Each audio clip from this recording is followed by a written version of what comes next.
오늘 말씀은요, 이 위대한 선지자인 세례 요한의 태어남과 그것도 그 가정의 배경에 대해서 말씀을 하고 있습니다. 그것이 주는 또 교훈이 우리에게 굉장히 큰 감동을 줍니다.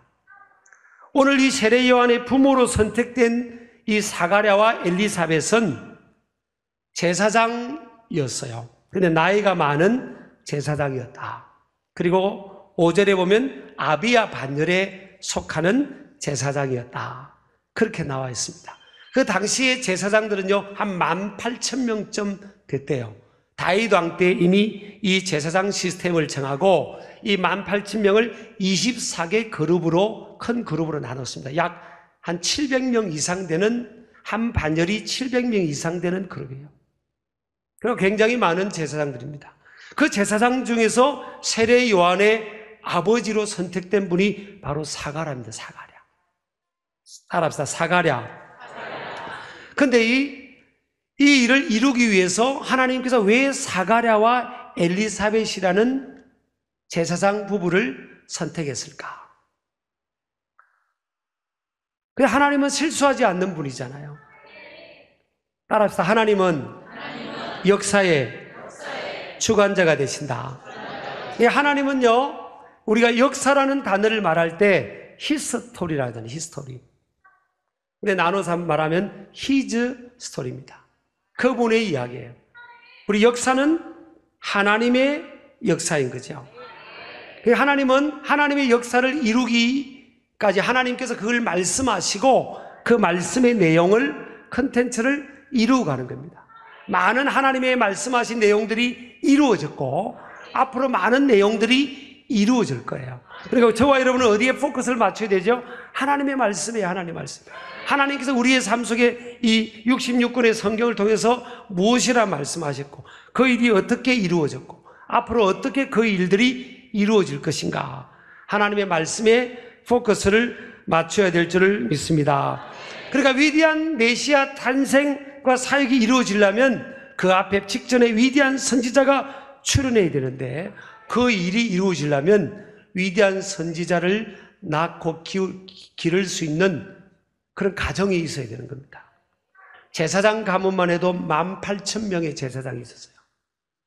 근데 하나님은 왜 유독 사가랴와 엘리사벳을 선택하셨을까? 그것은요, 하나님의 섭리죠. 하나님은 실수하지 않는 분이에요. 근데 그 사가랴와 엘리사벳은 사실은 마음에 엄청난 고통이 있는, 오랜 세월 동안 고통 속에 살아왔습니다. 왜냐하면 그 당시에는 제1차 산업의 아주 수준이었기 때문에 자녀가 없는 집안은요, 사람들이 이렇게, 아유, 저 사람은 하나님의 무슨 심판을 받았나 봐, 이렇게 부정적인 생각을 많이 해요. 성경에 보면 하나님께서 사람을 판단하라, 비판하라는 내용이 없어요. 여러분, 우리에게 자유가 주어졌지만 사람을 비판하고 판단하고 정죄할 자유는 우리에게 주시지 못했어요. 그 자유를 안 준 게 얼마나 감사한지 몰라요. 근데 사람은요, 자기 기준 스탠다드, 자기 잣대로, 자기 경험, 자기 지식, 자기 틀, 프레임 안에서 사람을 판단하기를 좋아합니다. 에이, 저 사람은 저래.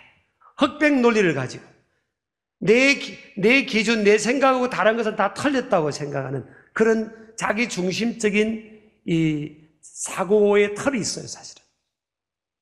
그러니까 나하고 다르면 틀린 거예요, 틀린 거. 우리 사회가 그래서 많은 갈등의 요인들이 있는 것, 이걸 풀어내지는 못하는 게 뭐예요? 이게 좀 인식의 측면에서 이렇게 우리가 좀 성숙해야 될 부분이 많이 있습니다, 사실은. 이 사가랴는요, 지금은 뭐 자녀가 없는 부분이, 아이고 편하겠다고 격려도 받잖아요. 누가 뭐 정죄하고 그런 게 좀 덜 하잖아요. 근데 2000년 전에는 너무 단순한 문화였대요. 자녀가 없으면 이혼 사회도 되고 사회적 지위도 박탈될 수도 있고 이런 분위기였다는 겁니다. 이런 분위기에서 지금 사가랴의 나이가 어떻게 되죠? 오늘 보니까 나이가 많더라. 7절에 보면 나이가 많더라 그래요. 여긴요, 원어에 보면 생물학적으로 자녀를 낳을 수 있는 나이를 벗어났다는 그런 뜻이에요. 사가랴도 엘리사벳도 그러면 젊었을 때 결혼을 하고 이 오랜 시간 동안 얼마나 많은 기다림의 시간이 있었겠어요.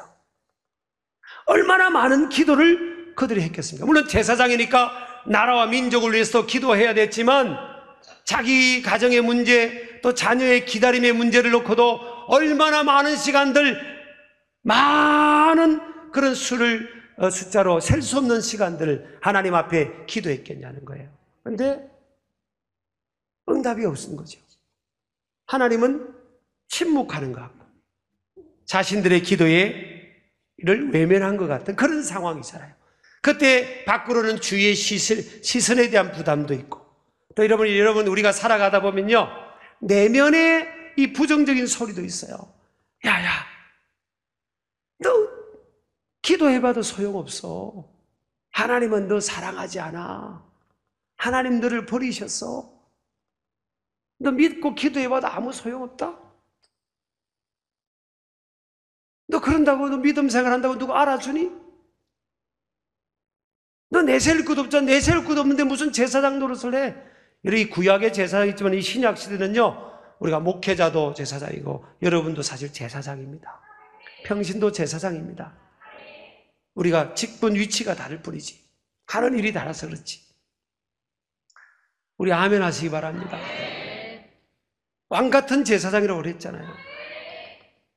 우리가 우리 소리 내면에 그런 소리가 들리는 거야. 부정적인 소리가 들리는 겁니다. 너 그래봐다 누가 알아주지도 않고, 너 봐, 너는 남을 위해서 기도해 주는데 네가 무슨 자식도 없고. 사가라 입장입니다. 사가라. 그런데 뭐 믿음 생활한다고 그러냐? 그만두라. 제사장도 그만두고 그만두라. 그런 소리가 들리지 않겠어요? 이 마귀가 준 소리입니다. 마귀가 속삭이는 겁니다. 예수님에게도 마귀가 속삭였잖아요. 유혹하고 미혹했지 않습니까? 하나님의 아들이거든 뛰어내려봐라고. 오늘 이들의 이력을 보세요. 6절 보면 이 두 사람이 하나님 앞에 의인이니, 오직 의인은 믿음으로 말미암아 된다고 했으니까, 산다고 했으니까 믿음의 의인이라는 겁니다. 주의 모든 계명과 규례대로 흠이 없이 행하더라. 말씀대로 살아가는 거예요. 상황이 바뀌지 않고 조건이 채워지지 않아도, 하나님은 오랜 시간 동안 침묵하는 것 같아도 그들은 여전히 그 있는 자리에서 하나님 말씀 붙들고 믿음으로 살아가면서 자기 사명을, 미션을 감당하고 있는 겁니다. 그래서 여러분, 우리 신앙이 위대한 겁니다. 착각하지 말자고. 여러분 잘 되면 좋겠어요. 물론 돈도 좀 많이 벌면 좋겠어요. 뭐 벌지 마세요. 그럼 돈도 많이 벌면 좋고 사회적 지위, 소셜 리프트가 많이 올라가면 좋죠. 그러나 여러분, 제가 오해하지 마세요. 특정한 누군가에게 말하는 게 아닙니다. 저한테 말할 수도 있고요. 제가 예를 들어서 와, 지금부터 이경 목사가 더 유명해지고, 와, 우리 교인들이 더 많아지고, 그러면 제가 더 대단한 사람이 되는 겁니까? 그러면 제가 더 하나님 앞에 더 평가받는 거예요? 여러분요, 안 그럴 가능성이 훨씬 많습니다. 우리가 눈에 보이는 조건, 소유, 지수 이런 것 때문에 우리가 우리 속에 내면에 들려주는 이 마귀의 소리에 속는 겁니다. 우리가 그래서 기가 죽고, 여러분 부모가 볼 때 자식이 기죽고 있으면 얼마나 마음이 아픕니까? 우리 하나님 아버지가 우리를 볼 때 얼마나 마음 아파할지 몰라요, 여러분. 그러면 돈 많아지면, 한 돈 100억이 주어지면 교만할 수 있습니다. 그런 사람은 어깨 힘들어가고요, 내가 최고인 것 같고. 위대한 신앙은 뭔지, 그 족은 눈에 보이는 것이 위대한 신앙을 결정하는 기준이 아니라니까요. 그럼에도 불구하고 성경은 뭐라고 합니까? 사가라가 자녀가 없고 나이 늙고 가능성이 없는 것 같은 상황임에도 불구하고 그들이 여전히 그 자리에서 말씀을 붙들고 신실하신 주님을 바라보니까 성경은 뭐라고 합니까? 하나님 앞에 의인이었다잖아요. 저도 어릴 때요, 제 이야기에서 죄송한데 동네 사람들이 다 저보고, 아줌마들이 제가 지나다니면 초등학교 1학년 때 이렇게 지나다니면 아유 기영이 불쌍해서 어떡하나, 아유 아유, 불쌍하면 용돈이나 좀 주던지. 아유, 자기가 내 인생을 어떻게 한다고요? 여러분, 다윗은요, 그래서 위대한 신입니다. 다윗이 왜 흔들리지 않았냐? 다윗이 왕으로 기름 부음을 받고 그때부터 고생길에 들어섰잖아요. 근데 다윗이 뭐예요? My times in God's hand. 영어를 잘 아시나 봐요. 내 시대가 하나님의 손에 있습니다. My time in thy hand. 하는 내 시대가 주님의 손에, 당신의 손에 있습니다. 사울의 손에 다윗 자신이 있다는 게 아니에요. 여러분, 사람이 자기를 죽이려고 하면요, 얼마나 원통하고 억울합니까? 다윗은 그렇게 생각하지 않았다는 거예요. 내 시대는 하나님의 손에 있습니다. 사울이 죽이려고 하든 어떻게 하든 내 인생은 주님의 손에, 알파와 오메가가 되시는 주님의 손에 있습니다. 하나님은 절대 실수하지 않습니다. 따라합시다. 하나님은 실수하지 않으신다. 영어로 하면 God doesn't play dice. 하나님은 주사위를 두 번 던지지 않는다는 거예요. 사람은 실수할지 몰라도 하나님은 실수하지 않는다. 그걸 붙드니까 다윗도 사가랴도 보세요. 흔들리지 않는 겁니다. 여러분들, 저와 여러분들 이 믿음을 갖기를 주의 이름으로 축복합니다. 여러분, 사가랴와 엘리사벳이 주는 도전이 뭡니까? 그걸 통해 우리가 하나님은 어떤 분인지 알 수 있어요. 하나님은요, 신실하시고 공평하신 분입니다. 자, 보세요. 사가랴가 그 당시에 볼 때, 아유, 사가랴 저거, 아유, 불쌍하다. 그럴 수 있잖아요.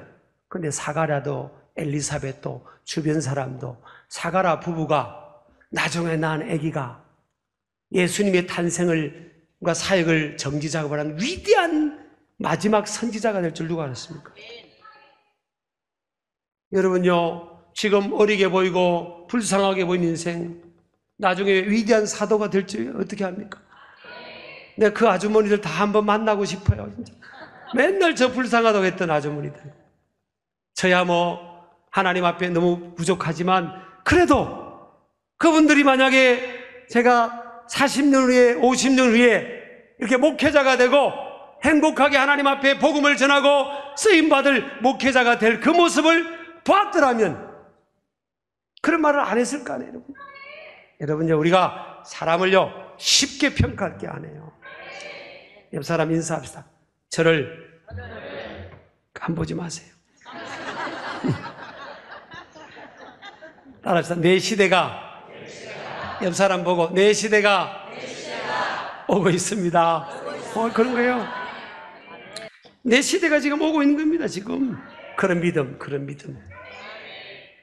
오늘 그런데 성경에 뭐라고 합니까? 너의 간구함이 들린지라. 이게요, 시제를 보면 완료형입니다. 완료형. 사가랴의 기도가 하나님이 침묵하시고 안 들으시는 줄 알았는데 보니까 이미 믿음의 기도가 이미 하나님 앞에 연락되고 응답되고 들려졌다는 겁니다. 저와 여러분이 하나님 앞에 기도할 때 이미 우리 기도가 연락되고 응답되고 들려진 거예요. 근데 그 응답의 내용이 우리 눈앞에 보이는 것은 뭐예요? 내 시간이 아닙니다. 내 시간에 누구 시간? 하나님의 시간, 하나님의 타이밍입니다. 저와 여러분은요, 내 타이밍에, 내 시간에, 내가 원하는 때 하나님, 내가 원하는 모양으로 응답해 달라는 겁니다. 하나님, 내가 원하는 모습으로 응답해 주세요. 하나님은요, 실수도 하지 않고 너무나 정확하신 분이기 때문에 우리에게 최선을 준비해 오고 계십니다. 제가 2부에 때도 잠깐 그러셨지만, 만약 제가 아버지가요, 저희 아버님이 의사셨어요. 근데 3살 때 돌아가셨습니다. 내가 돌아가라고 하신 것도 아니고. 근데 제가 굉장히 외로웠어요. 외로웠습니다. 여러분 한번 살아보실래요? 굉장히 외로웠어요. 물론 좋은 조부모님 또 숙부모님 이렇게 같이 살았지만 제가 외로웠어요. 학교 가다 저녁에 오면 할머니 할아버지는 일찍 주무셨어요. 8시만 되면 그냥 불 끄고 주무시는 거예요. 제가 야간 자율학습 오면 한 번도 불 켜고 저를 맞이한 적 없어요. 너무 인자하신데. 외롭죠? 그 10대 아이. 경이 왔니? 경이 왔구나. 사과 좀 먹으렴. 이거. 그게 없었어요. 너무나 따뜻한 분이었지만 제가 저에 대해서 연민의식을 가지라는 게 아니에요. 근데 만약 제가 아버님과 함께 이렇게 자랐으면 제가 오늘날 고통을 이해 못하는 사람이 되지 않겠어요? 하나님은 왜 그 18,000명의 제사장 가문에서 만약 선지자가 태어난 것이 하나님의 뜻이라고 해도요, 18,000명의 선지자였습니다. 그 제사장이었습니다. 18,000명 중에서 왜 하나님은 사과를 했을까?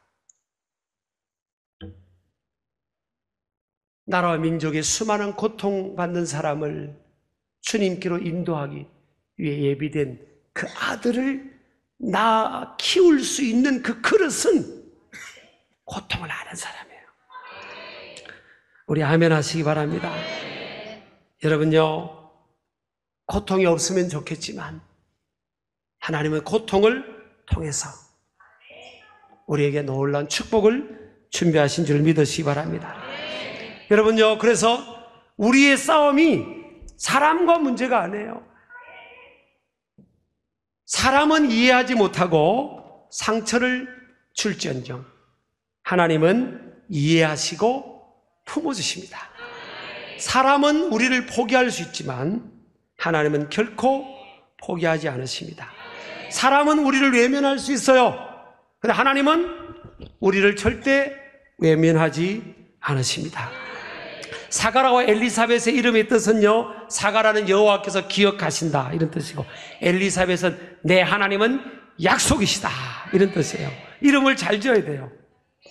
그 이름대로 사가라는요, 하나님의 약속을 기억하고 있고, 엘리사벳은 그 약속을 붙들고 살아가는 겁니다. 수십 년의 세월이 지나가도, 수십 년 동안 기도해도 그 눈앞에 응답이 없을지라도 그들은 붙들고 있었어요. 자, 만약에 우리가 생각해 봅시다. 우린 결론을 알고 있잖아요. 하나님께서 사가라와 엘리사벳을 일찍이 젊었을 때, 어렸을 때, 결혼 생활의 어린 시절에 응답해 주셨다면 세례 요한의 부모님은 못 됐겠죠. 왜? 세례 요한은 예수님 탄생 6개월 전에 태어나셨거든요. 예수님 직전에 그 정지 작업을 해야 될 하나님의 계획의 스케줄이 있는 겁니다. 그런데 수십 년 전에 만약 그들의 기도대로 이 자녀를 품에 안았다면 그들은 평범한 부모밖에 못했을 겁니다. 성경의 이름이 기록되는 위대한 신앙의 부모의 모델이 되지는 못했을 거예요. 그렇죠? 근데 그걸 알매도 불구하고 저와 여러분은 뭐예요? 어떤 때는 하나님, 내 때에, 내 타이밍에, 내가 원하는 때 하나님 이거 들어주세요. 이거 해결해 주세요. 그렇게 우리가 하나님께 요청할 때가 많잖아요. 그거 안 되면 우리가 낙심하고 실망하고 좌절하고 낙담하고 더 나아가서 신앙적으로 실족해버리는 경우도 있거든요. 사람은요 굉장히 조급합니다. 특히 한국 사람 조급해요. 빨리빨리 하자, 빨리빨리. 한국 사람 조급해요. 저를 포함해서. 근데 하나님은 조급하지 않으세요. 하나님은 하나님의 때, 하나님의 가장 적절한 타이밍을 따라 역사하고 계신 줄 믿으시기 바랍니다. 이미 하나님은 사가라와 엘리사벳의 기도를 들어주셨어요. 근데 그것이 눈앞에 보이는 응답은 뭐예요? 하나님의 때, in His proper time. 하나님의 때가 가장 좋은 길입니다. 가장 좋은. 믿으시기 바랍니다. 할렐루야. 그래서 따라합시다. 하나님은 고통을 아는 사람을 통해 역사의 시나리오의 주인공으로 그 역할을 맡기신다. 고통을 모르는 사람은요, 엑스트라입니다. 엑스트라 인생이에요. 고통을 모르는 사람은. 고통을 아는 사람이 역사의 프로타고니스트, 주인공. 여러분, 주인공 되실래요? 엑스트라가 되실래요? 고통을 아셔야 됩니다. 세 사람밖에 아멘 안 하셨어, 그 사실. 고통은 스승입니다. 고통은 인생 최고의 돕는 자입니다. 고통은 최고의 자산입니다. 고통은 축복입니다. 여러분, 그러니까 고통을 아는 사람은요, 부자입니다. 부자. 여러분, 이 집사람 물어보세요. 재산이 얼마쯤 되세요? 고통의 무게와 깊이와 넓이만큼 그 사람이 부자인 겁니다. 자, 온 인류를 구원하기 위해서 이 성탄의 계절은 기쁨이잖아요. 구원의 기쁨, 메시아 탄생의 기쁨, 영생의 기쁨, 구원의 기쁨이잖아요. 죄 용서의 기쁨. 근데 온 이런 기쁨이 주어질 때 너무나 큰 고통 가운데 있는 이가 있습니다. 하나님이십니다. 하나님은 그의 하나밖에 없는 아들을 죽음의 자리에 내어주는 것. 고통으로 다 이루어지는 겁니다. 예수님, 너무나 고통스러운 겁니다. 하늘 보좌 영광의 보좌를 버리고 낮고 천한 이 땅에 마국간까지 내려오셨어요. 여러분, 마국간에 태어나신 분이 없잖아요. 어떤 사람은요, 사회생활 하다가 누구보다 한 단계만 뒤처지면 못 견뎌합니다. 회사를 뭐 뛰쳐나가고 싶고, 교회에서 누군가 못 알아주면 막 뛰쳐나가고 싶고, 한 단계만 떨어져도, 아니 떨어진 게 아니고 자기는 머물러 있고 그 사람이 올라간 거지. 한 단계만 못 견뎌하는 겁니다. 예수님은 몇 단계 떨어졌어요? 몇 단계? 셀 수 없습니다. 하늘 보좌 영광의 만왕의 왕이신 그 자리에서 셀 수 없는 떨어지는 것, 낮아지는 걸 못 견뎌하는 겁니다. 고통. 여러분, 낮아짐, 떨어짐, 론린에서 고독, 그걸 이겨내야. 그래서 비로소 사람들을 만질 수 있고 움직일 수 있는 겁니다. 이 고통은요, 하나님 아버지의 고통, 예수 그리스도의 고통, 사가라의 고통, 이 고통은요, 사실 밖으로 별로 노출되지 않았어요. 많은 사람들에게 하나님의 축복의 통로가 되는 사람들 보면 굉장히 많은 고통이 있는 사람들. 근데 밖으로 노출되지 않았어요. 여러분도 그렇고 저도 그렇고 타이도 매고 오늘 멀쩡하잖아요. 상태가 좋아요, 지금 볼 때. 근데 내면은, 삶은 고통이 없는 사람 없어요. 울고 싶어라. 이건 찬송가 700장에 있는 내용입니다. 고통. 옆 사람 우리 손잡으십시다. 힘드시죠?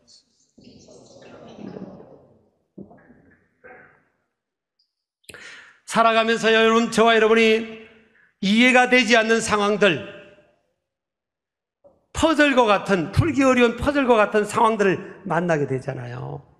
그러면 우리가 하나님 앞에 질문하는 겁니다. 하나님, 왜 나한테 이런 상황이 주어지는 거예요? 그러면요, 답이 별로 없어요. 왜라고 물으면 why, 왜라고 물으면 답이 없어요. 답을 찾을 수가 없어요. 사가라와 엘리사벳이 하나님, 왜 수십 년 동안 내가 기도했는데, 그리고 제사장 역할도 감당했는데, 왜? 어떤 사람은요, 뜻대로 안 되고 마음대로 안 되고 누가 인정 안 해주면요, 교회 일도 잘 안 해. 어려우면 교회 일도 안 합니다. 하나님 사명도 연말쯤 되면 지금 막 그럴 겁니다. 나 그만두겠다고 그러고, 성가대도 그만두겠다고 그러고, 교사도 그만두겠다고 그러고, 그런 사람 많습니다. 지금 아주 찾아서 하여튼 밟은 색출해가지고 많아요. 이해는 하지만 사가와 엘리사벳 같은 벌써 그만뒀어. 벌써 참아내는 겁니다. 참아내는. 왜라고 하면 답이 없어요. 그런데 how, 하나님, 나는 이해를 다 못하지만 이 상황을 통해 어떻게 하나님은 영광 받으실 거예요. how, H-O-W. 하나님은 어떻게 내 삶을 통해, 이 고통의 시간을 통해 어떻게 하나님은 나를 이끌어 가시고 하나님 뜻을 이루실 거예요. 수십 년의 고통의 기간이 있었기 때문에 사가라 엘리사벳은 주인공이 됐다니까요. 주인공이. 그 이 시간에 하나님 비로소 핏값이 된 겁니다. 여기서 핏값 됐으면 평범하네요. 여기서 됐으니까 스페셜 프로타고니스트가 된 겁니다. 특별한 주인공이 된 겁니다. 그럴 줄 알았으면 나도 기다리는 건데. 그렇죠. 여러분, 다 이해받지 못한, 이해할 수 없는 상황이라도요, 주님을 바라보자고요. 사람의 손에, 환경에 기울이지 말고 주님은 신실하시고 그 약속을 이루시고 내 기도를 듣고 계시고, 주님은 나를 버리지 않으시고 나를 외면하지 않으신다. 그래, 내가 어려워도 주님만 바라봐야지. 주님만 끝까지 붙들어야지. 이렇게 나아가기를 주의 이름으로 축복합니다.